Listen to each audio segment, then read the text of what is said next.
আল্লাহ আমার রব, এই রবি আমার সব। দামে দামে তুন মনে তারি অনুভব। তোমার দুনিয়াতে আমি যেদিকে তাকাই, অথই নিয়ামতে ডুবে আছি সবাই। পাক পাখালির গানে শুনি তসবি কলরব, তসবি কলরব। আল্লাহ আমার রব, এই রবি আমার সব। আসসালামু আলাইকুম। প্রিয় দর্শক, আপনারা যারা দেশে আছেন প্রবাসে, সবাইকে অনেক অনেক প্রীতি ও শুভেচ্ছা। শুরু হলো আপনাদের প্রশ্ন নিয়ে আপনাদের এই প্রিয় অনুষ্ঠান আপনার জিজ্ঞাসা। আপনাদের সাথে আছি আমি জয়নুল আবেদিন আজাদ। আর আজকেও আপনাদের প্রশ্নের জিজ্ঞাসার জবাব দিচ্ছেন বিশিষ্ট আলেম ডক্টর মোহাম্মদ সৈফুল্লাহ। আসসালামু আলাইকুম ওয়া রাহমাতুল্লাহি ওয়া বারাকাতুহু। প্রিয় দর্শক, চলুন তাহলে জিজ্ঞাসার জগতে। শুরুতেই একটি ইমেল, এটি পাঠিয়েছেন নুরুল আমিন। আপনি লিখেছেন, নামাজের শুরুতে সূরা ফাতিহার পর সূরা নাস দিয়ে আরম্ভ করা যাবে কি? ধন্যবাদ আপনাকে। সালাতের একটি প্রশ্ন করেছেন, নামাজের শুরুতে সূরা ফাতিহার পর সূরা নাস দিয়ে আরম্ভ করা যাবে কি না? হ্যাঁ, যাবে। সূরা ফাতিহার পর সূরা নাস পড়তে পারেন। এটি একটি সূরা, ফাকরাউ মা তায়াসসারা মিনাল কুরআন। আল্লাহ সুবহানাহু ওয়া তাআলা স্পষ্ট করে বলেছেন, তোমাদের যতটুকু সহজ হয় তোমরা কোরআনের সেখান থেকেই তেলাওয়াত করো। যেহেতু আপনার জন্য সহজতর হয়েছে সূরা নাস পড়তে পারেন, কোনো অসুবিধা নেই। সূরা নাস দিয়েও আপনি সালাত শুরু করতে পারবেন। ভাই নুরুল আমিন, আপনি আরও লিখেছেন, নামাজে নিয়ত না পড়ে নামাজে নিয়ত করা যাবে কি? যেমন আমি কিছু না পড়ে আল্লাহু আকবার বলে নিয়ত বাঁধি, তাতে আমার নামাজে কি ভুল হবে? নামাজে নিয়ত পড়ার কথা আসেনি। নিয়ত পড়াটাই হচ্ছে নামাজে মানে নিয়ত করাটাই হচ্ছে নামাজের বিধান। নিয়ত পড়াটাই হচ্ছে নামাজের মধ্যে যেটি আসেনি সেটা আমরা করছি। নিয়ত পড়াটা নামাজের মধ্যে প্রায় সমস্ত উলামায়ে কেরামের ঐক্যমতে বিদআত। কারণ নিয়তের জন্য কোনো শব্দ রাসূলুল্লাহ সাল্লাল্লাহু আলাইহি ওয়াসাল্লাম শিক্ষা দিয়ে যাননি। হাদিসের মাধ্যমে কোনো শব্দ সাব্যস্ত হয়নি। মানে এমন কোনো টেক্সট আসেনি যে টেক্সটের মাধ্যমে আপনি বলতে পারেন যে সালাতে এই বাক্যগুলো পড়ে নিয়ত করতে হবে। এমন বিধান। নিয়তটা হচ্ছে অন্তরের সংকল্পের বিষয়, মুখে উচ্চারণ করার বিষয় না। সুতরাং ইচ্ছা করা, আমি ফজরের দুই রাকাত সালাতের মানে ইচ্ছা পোষণ করা, সেটাকে তাই নির্দিষ্ট করা যে ফজর হলে ফজর, জোহর হলে জোহর, আসর হলে আসর ইত্যাদি, এটা হলো একেবারে অন্তরের বিষয়। এটি মুখে উচ্চারণ করার বিষয় নয়, এটা মুখে প্রকাশ করার বিষয় নয়। সুতরাং প্রকাশ করার কোনো দরকার নেই। নিয়ত আপনি অন্তরের মধ্যে করবেন। আর মুখে যেটা বলার বিষয় সেটা হচ্ছে আল্লাহু আকবার, তাকবীরে তাহরিমা পরেই সালাতের মধ্যে ঢুকবেন।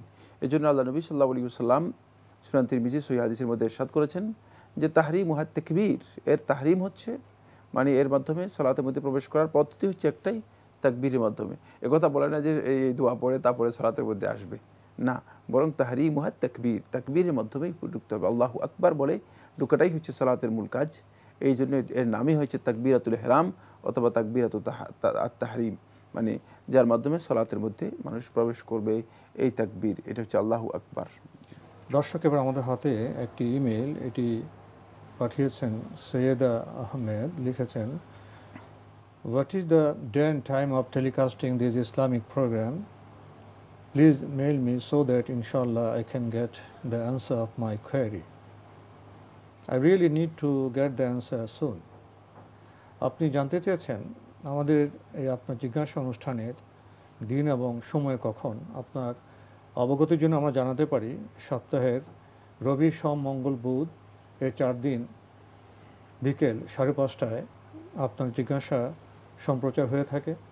আর প্রতি শুক্রবার সকাল 10:40 আপনার জিজ্ঞাসার লাইভ প্রোগ্রামটা হয়ে থাকে। সেখানে আপনি প্রশ্ন পাঠাতে পারেন। আর ইমেলের মাধ্যমে আমাদের বিকেলের অনুষ্ঠানেও আপনি প্রশ্ন পাঠাতে পারেন। প্রিয় দর্শক, এবার আমাদের হাতে আরও একটি ইমেল, এটি পাঠিয়েছেন আনিসুর খান।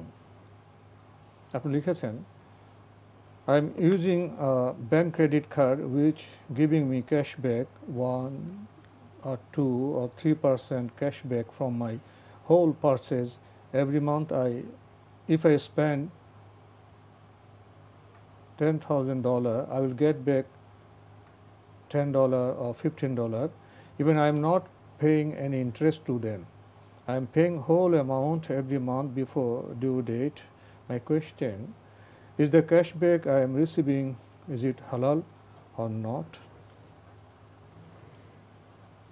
তিনি ক্যাশব্যাক পাচ্ছেন, এই তো মানে $10 অথবা $20। আপনার $10,000 উনি ব্যয় করেন, 1%, 2% বা 3% পণ্যভেদে ক্যাশব্যাক করে আর কি, এবং এই লেনদেনে উনি কোনো ইন্টারেস্ট দেন না।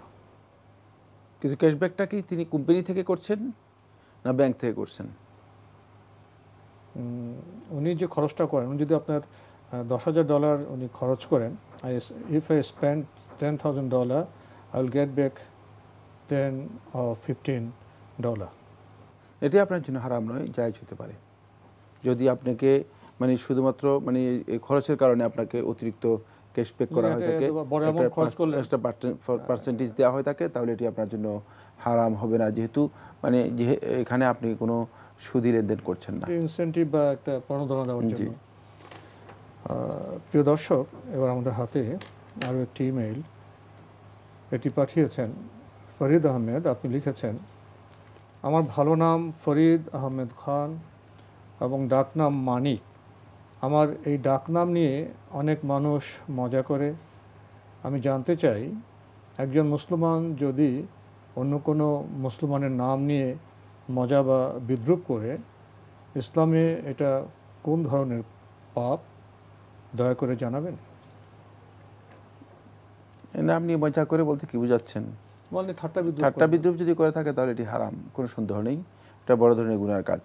বিসাল ইসমুল ফুসুক বাদাল ঈমান ওয়ালা তালবিসু বিআলকাবিকুম, যে আল্লাহ সুবহানাহু ওয়া তাআলা কোরআনের মধ্যে নিষেধ করেছেন যে তোমরা তোমাদের উপাধি নাম এগুলো নিয়ে তোমরা কাউকে বিদ্রূপ করো না, দুর্ব্যবহার করো না। এগুলো নিয়ে আপনি যে বলছেন যে নাম নিয়ে মজা করা, এটা কোনো মানে ভালো কাজ না। আবার এটাকে আল্লাহ সুবহানাহু ওয়া তাআলা পরেই বলেছেন বিসাল ইসমুল ফুসুক বাদাল ঈমান, ইমানদার ব্যক্তিদের ঈমান আনার পর এই কাজটি অত্যন্ত নিকৃষ্টতম ফাসিকি কাজ। তাহলে বোঝা যাচ্ছে যে এটি একেবারেই ফাসিকি কাজ, গর্হিত কাজ, আল্লাহ রাব্বুল আলামিনের কাছে পছন্দনীয় কাজ নয়।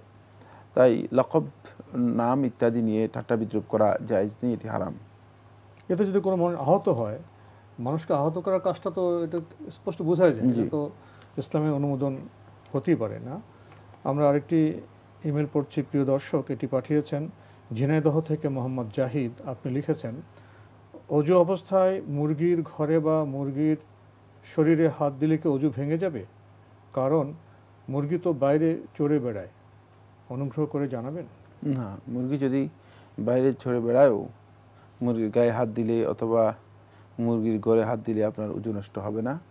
যদি ময়লা লেগে যায় তাহলে এটা ধুয়ে নিলে যথেষ্ট হবে। মুরগি বিষ্ঠা লাগে তো ধুয়ে নিলে বিষ্ঠা নিলে যথেষ্ট। জি প্রিয় দর্শক, এবার আমাদের হাতে একটি চিঠি, দীর্ঘ চিঠি, প্রায় 28টি প্রশ্ন পাঠিয়েছেন দক্ষিণ দনিয়া, নূরপুর, ঢাকা থেকে, নাম প্রকাশে অনিচ্ছুক। লিখেছেন, আমরা মতো গতবার মাত্র একটি প্রশ্নের জবাব দিতে পেরেছিলাম। আপনার দ্বিতীয় প্রশ্নটি হলো, নিষিদ্ধ সময়ে কি তাহিয়াতুল ওজুর সালাত পড়া যায় নাকি একটু অপেক্ষা করেই পড়ব? নিষিদ্ধ সময় বলতে যদি আপনি বুঝেন হারাম ওয়াক্ত, তাহলে এই সময় তাহিয়াতুল ওযু পড়বেন না, প্রয়োজনে একটু ডিলে করে পড়বেন। আরও লিখেছেন, মসজিদে ঈদের জামাত হলে কি আগে তাহিয়াতুল মসজিদ পড়ে নিব? মসজিদে ঈদের জামাত যদি হয়, মসজিদে প্রবেশ করার পরে তাহিয়াতুল মসজিদ পড়বেন। আরও লিখেছেন, মসজিদে যে কি তাহিয়াতুল মসজিদ ও তাহিয়াতুল ওজুর সালাত আলাদা আলাদা পড়তে হবে? না, আলাদার প্রয়োজন নেই। তাহিয়াতুল মসজিদ, তাহিয়াতুল ওযু একসাথে আপনি নিয়ত করতে পারবেন, একই নিয়তে দুটি আদায় করা যাবে। আরও লিখেছেন, কি পরিমাণ সামর্থ্য থাকলে কোরবানি ও ফিতরা দিতে হয়? কোরবানি ও ফিতরা আদায় করার সামর্থ্য থাকলেই কোরবানি ও ফিতরা দিতে হয়। কোরবানির জন্য আপনার যদি ছাগল জবাই করার সামর্থ্য থাকে তাহলে আপনি ছাগল জবাই করবেন। ফিতরার জন্য যদি আপনার কাছে 2 কেজি 40 গ্রাম মানে 2.5 কেজির মতো আপনার কাছে চাউল থাকে তাহলে আপনি ফিতরা দিতে পারবেন। আরও লিখেছেন, 2 ঈদের যে নির্দিষ্ট তাকবীর রয়েছে, যদি একবার করে বলতেন উপকার হতো। বলতেন উপকার হতো মানে তাকবীরটা উনি আপনার মুখ থেকে শুনতে যাচ্ছেন যে কিভাবে উচ্চারণ দুইতে যে করবেন। তাকবীরগুলো রয়েছে সেগুলো বিভিন্ন ধরনের রয়েছে। আল্লাহু আকবার, আল্লাহু আকবার, লা ইলাহা ইল্লাল্লাহ, আল্লাহু আকবার, আল্লাহু আকবার, ওয়ালিল্লাহিল হামদ। এভাবে আপনি যে এগুলো জেনে নিতে হবে। আমরা মুখে বললাম আর সাথে সাথে আপনি মুখস্থ করে ফেললেন, এই ধরনের এগুলো অর্থ তো মুখস্থ বিভিন্ন হয় না, বইপত্রের মধ্যে আছে, থেকে মুখস্থ ব্যাপকভাবেই করে আছে। নিতে হবে। জি। আরও লিখেছেন, হায়েজ নেফাস অবস্থায় কি কাপড় বা মোজা দিয়ে কোরআন ধরা যাবে? কলমের সাহায্যে পৃষ্ঠা উল্টানো যাবে? এত তাকলিফ বা এত এটাকে কি বলা যায় কৃত্রিমতার কোনো প্রয়োজন নেই, কষ্ট করার কোনো প্রয়োজন নেই। না, এই কাজটা না করলেই যথেষ্ট। যদি তিনি বাধ্য হয়ে যান তাহলে তিনি হাতে স্পর্শ করবেন, কোনো কারণে যদি প্রয়োজন দেখা যায় ওজোরের কারণে। কিন্তু মানে কাপড়ের মধ্যে মোজা লাগাবেন, মোজার মধ্যে কলম নেবেন, কলম নিয়ে তারপর পৃষ্ঠা উল্টাবেন, এই কষ্টটুকু করা বা এটাকে বলা হয় থাকে কৃত্রিমতা। মানে এই ধরনের একটু বাড়াবাড়ি। বাড়াবাড়ি করার কোনো দরকার নেই। মানে সহজ, যদি বাধ্য হন আপনি, প্রয়োজন হয় তাহলে আপনি হাত দিয়ে স্পর্শ করতে পারবেন প্রয়োজনের কারণে। আর এমনি স্পর্শ না করাটাই হচ্ছে অধিকাংশ ওলামায়ে কেরামের বক্তব্য। আল্লাহ আমার রব, এই রবি আমার সব। আল্লাহ আমার রব, এই রবি আমার সব। আমরা দীর্ঘ একটি পত্র পড়ছিলাম। আপনি আরও জানতে চেয়েছেন, মহিলাদের কি স্বর্ণ ও রূপ ব্যতীত অন্য কোনো গয়না পরা জায়েজ? মহিলাদের জন্য স্বর্ণ রৌপ্য যেহেতু জায়েজ, বাকিটা তো পুরোটাই জায়েজ। ইমিটেশন তো হ্যাঁ, সবগুলোই পরা জায়েজ তাদের জন্য। সেটা অলংকার হিসেবে যদি হয়, সৌন্দর্য বর্ধনের জন্য হয়, তাহলে ব্যবহার করা জায়েজ রয়েছে, না জায়েজ নয়। আপনি আরও লিখেছেন, কোনো সূরার মাঝখানের আয়াত পড়লে কি আউযু বিল্লাহি মিনাশ শাইতানির রাজিম অথবা বিসমিল্লাহির রহমানির রহিম কোনটা বলতে হবে? মাঝখান থেকে যদি কোনো তেলাওয়াত করেন, ফাস্তাইজ বিল্লাহি ইন্নাহু হুয়াস সামিউল আলিম, সেখানে আউযু বিল্লাহ বলাটাই হচ্ছে উত্তম। আল্লাহ রাব্বুল আলামিন এটাই নির্দেশ দিয়েছেন, আউযু বিল্লাহি মিনাশ শাইতানির রাজিম বলবেন। আপনি আরও লিখেছেন, মাকড়সা মারা কি নাজায়েজ আর টিকটিকি মারা? না, দুইটাই না জায়েজ নয়, দুইটাই জায়েজ। যদি মানুষের প্রয়োজন দেখা দেয় তাহলে মানুষ মারতে পারবে, টিকটিকি মারাও জায়েজ। প্রিয় দর্শক, আপনি তো 28টি প্রশ্ন পাঠিয়েছেন, আমরা আজকে 10 নম্বর পর্যন্ত আসলাম। বাকি প্রশ্নের জবাব ইনশাল্লাহ অন্য কোনো সময় আমরা দেওয়ার চেষ্টা করব। প্রিয় দর্শক, এবার আরও একটি দীর্ঘ চিঠি, এটি পাঠিয়েছেন ফজল, বালিগাঁও টঙ্গিবাড়ি মুন্সিগঞ্জ থেকে। এই চিঠিতেও 15টি প্রশ্ন পাঠানো হয়েছে। প্রথম প্রশ্নটি, শরিয়ত, তরিকত, হাকিকত ও মারফত,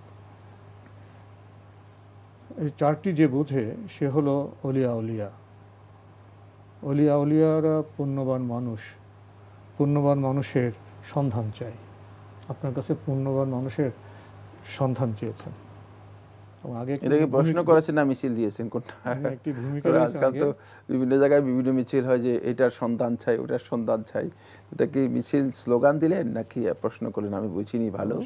তবে শরীয়ত মানে শরীয়ত, তারা ওলিয়া উলিয়া এটা মন্তব্য করেছেন। শরীয়ত, তরিকত, হাকিকত, মারিফত, মানে এই যে চারটি শব্দ ব্যবহার করেছেন, এই চারটি শব্দ মূলত এটি একটা মানে কাল্পনিক, মানে এটাকে বলা হয় থাকে কাল্পনিক ব্যাখ্যা রয়েছে। সুফি চিন্তাধারার মধ্যে বা সুফি দর্শনের মধ্যে এগুলোর যে ব্যাখ্যা দেয়া হয়েছে, ইসলাম এগুলোর এই ব্যাখ্যা দেয়নি। সুফিদের এই কাল্পনিক যে ব্যাখ্যা বা তাদের নিজেদের মন গড়া তৈরি করা যে ব্যাখ্যা রয়েছে, এই শব্দগুলোর এই ব্যাখ্যার সাথে মূলত ইসলামী ব্যাখ্যার সামান্যতম কোনো সম্পর্ক নেই। প্রথম কথা হচ্ছে, মানে সুফি দর্শনের মধ্যে এই চারটি শব্দকে একটা থেকে আরেকটাকে বিচ্ছিন্ন করে দেখানো হয়েছে। শরীয়তকে মানে মারিফত থেকে বিচ্ছিন্ন করে দেখানো হয়েছে, মারিফতকে তরিকত থেকে বিচ্ছিন্ন করে দেখানো হয়েছে, তরিকতকে বিচ্ছিন্ন করে দেখানো হয়েছে হাকিকত থেকে। মানে এই বিচ্ছিন্নতার কোনো ভিত্তি, কোনো ধরনের যুক্তি, কোনো ধরনের দলিল কোরআন এবং হাদিসের মধ্যে নেই। তো কিসের ভিত্তিতে আপনি এটাকে বিচ্ছিন্ন করেছেন বা ভিত্তিটা কি? এর কোনো ভিত্তি নেই, মন গড়া ভিত্তি। দ্বিতীয় হচ্ছে, এই চারটি শব্দ ব্যবহার করা হয়েছে, মানে এটা কিসের প্রকরণ? যেমন মনে করেন এক পিতার সন্তান হচ্ছে 4টি, তাহলে বোঝা যাবে যে পিতা হচ্ছে একজন, সন্তান হচ্ছে 4টি। শরীয়ত, মারিফত, তরিকত, হাকিকত এগুলোর কিসের প্রকরণ দেখানো হয়েছে, এই প্রকরণের মানে মূলটা কি, উৎসটা কি, সেখানে উৎস কিছুই না। মানে যেহেতু এই দর্শনের মধ্যে এটা আন্দাজের উপর তৈরি করা হয়েছে, সুতরাং এই দর্শনটা যেমন ভিত্তিহীন তেমনিভাবে এর বক্তব্য ভিত্তিহীন, উৎসহীন, ভাব জগতের বিষয়, যে একেবারে উৎসহীন একটি বক্তব্য এখানে দেওয়া হয়েছে। আসুন এবার আমরা শব্দগুলোর বিশ্লেষণ জানি, তাহলে আমরা বুঝতে পারবো যে ভিত্তিহীন বক্তব্য দিয়েছে এগুলোর কোনো ভিত্তি আদৌ আছে কিনা। শরীয়ত ইসলামের একটি পরিভাষা। আল্লাহ সুবহানাহু ওয়া তাআলা কোরআনের মধ্যে শিরআতান ওয়া মানহাজান, কোরআনের মধ্যে বলেছে শিরআতান, শিরআহ এটাই শরীয়ত। শরীয়ত হচ্ছে, শরীয়ত বলতে বোঝায় একেবারেই সহজ সরল প্রশস্ত রাস্তাকে শাব্দিক অর্থে। পারিভাষিক অর্থে শরীয়ত বলতে বোঝানো হয় তাকে যেটি, সেটা হচ্ছে ইসলামের বিধিবিধানগুলো মানে পরিপালন, মেনে নেয়া, এগুলো, এটাই হচ্ছে শরীয়ত।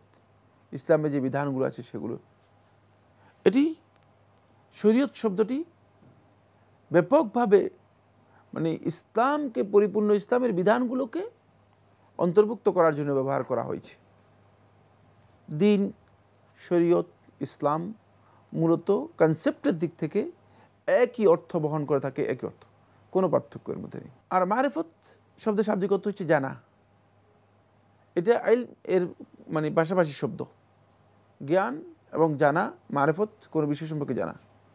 মারিফতটা সম্পর্কে আর তারিফাতের মধ্যে জুরজানি উল্লেখ করেছে, মারিফতটা হচ্ছে জুজই আর ইলমটা হচ্ছে কুল্লি। জুজি এবং কুল্লি এটা হয়তো আমরা বুঝাতে পারবো না বা বোঝা কঠিন হবে। জুজিটা হচ্ছে মানে পার্শিয়াল, আংশিক, কোনো বিষয় সম্পর্কে আংশিক নলেজ, খণ্ড ধারণা আসা, এটা হচ্ছে মারিফত।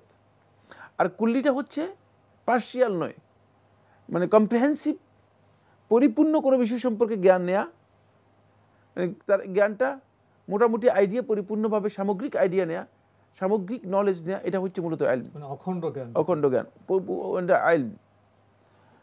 মারিফত এটা আপনি একটা বিষয় সম্পর্কে জানলেন, এটা হচ্ছে মারিফত। ইসলামের বিধিবিধানগুলো জ্ঞান নেয়া, এটা হচ্ছে মারিফত।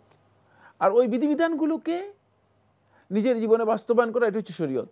মানে একটা আরেকটা সে বিচ্ছিন্ন কিছুই না, জানার পরে সেটাকে মানা, মানে জানা এবং মানা, খুব সহজ কথা বলতে গেলে এটাই, জানা এবং মানা, এই দুইটা হচ্ছে একেবারে পাশাপাশি কথা। এটা হলো মানে ইসলামী বক্তব্য। এরপর আসেন তরিকাত।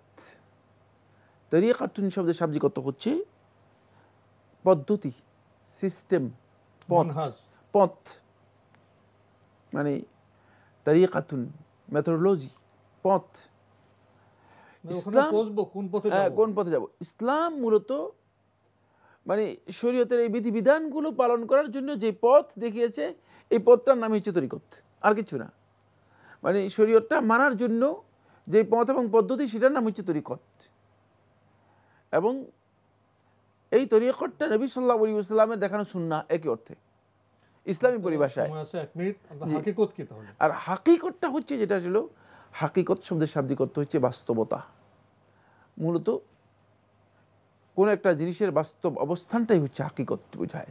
মানে ইসলামের যে শরীয়তের মানে এই বাস্তবতার মানে সব কিছু মিলিয়ে যে বাস্তবতা, এটার নামই হচ্ছে হাকিকত। হাকিকত বলতে এটার কোনো একটা জিনিসের বাস্তবতাকেই হাকিকত বলা হয়ে থাকে। কিন্তু সুফি দর্শনে এগুলোর ভিন্ন ভিন্ন ব্যাখ্যা করা হয়েছে, যে ব্যাখ্যাগুলোর সাথে মূলত ইসলাম যে ব্যাখ্যা দিয়েছে ব্যাখ্যার সামান্যতম কম মিললেই, এবং এগুলো সবটাই কাল্পনিক ধারণামূলক ব্যাখ্যা। আর আপনি বলেছেন এই জ্ঞান যাদের রয়েছে তারাই অলি, এই কথা শুদ্ধ নয়। বরং অলিদের সংজ্ঞা কোরআনে কারীমের মধ্যে আল্লাহ তাআলা দিয়েছেন, আলা ইন্না আউলিয়া আল্লাহি লা খাউফুন আলাইহিম ওয়ালা হুম ইয়াহজানুন আল্লাযীনা আমানু ওয়া কানু ইয়াত্তাকুন। আল্লাহ তাআলা বলেন যে আল্লাহর ওলি যারা হবে, লা খাউফুন আলাইহিম, তাদের কোনো ভয় থাকবে না, ওয়ালা হুম ইয়াহজানুন, এবং তারা দুশ্চিন্তাগ্রস্ত হবে না, আল্লাযীনা আমানু, তাদের পরিচয়। এবার আল্লাহ তাআলা পরিচয় করেছেন আল্লাযীনা আমানু, যারা ঈমান এনেছে, ওয়া কানু ইয়াত্তাকুন, এবং তাকওয়া অবলম্বন করেছে।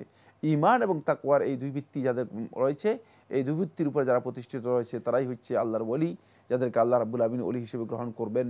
সুতরাং আপনার এই সংজ্ঞার সাথে যে অলির সন্ধান আপনি চেয়েছেন, সেই সন্ধান মিলবে না। কারণ এই সংজ্ঞা দিয়ে আপনি যদি অলির সন্ধান করেন, কিয়ামত পর্যন্ত অলি তালাশ করে পাবেন না। তো আজকে আমাদের এখানে শেষ করতে হচ্ছে। আপনাকে অনেক ধন্যবাদ। আপনাকে অশেষ ধন্যবাদ।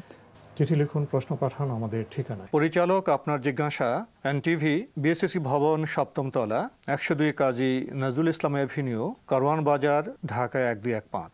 আপনারা ইমেলও করতে পারেন। আমাদের ইমেল অ্যাড্রেস আপনার জিজ্ঞাসা @ntvbd.com। প্রিয় দর্শক, আপনারা আমাদের অনুষ্ঠান এনটিভি অনলাইনেও দেখতে পারবেন। ভিজিট করুন www.ntvbd.com। দর্শক, আপনারা সবাই নিরাপদে থাকুন শান্তিতে। আসসালামু আলাইকুম। আল্লাহ আমার রব, এই রবি আমার সব, দামে দামে তন মনে তারি অনুভব। তোমার দুনিয়াতে আমি যেদিকে তাকাই, অথই নিয়ামতে ডুবে আছি সবাই।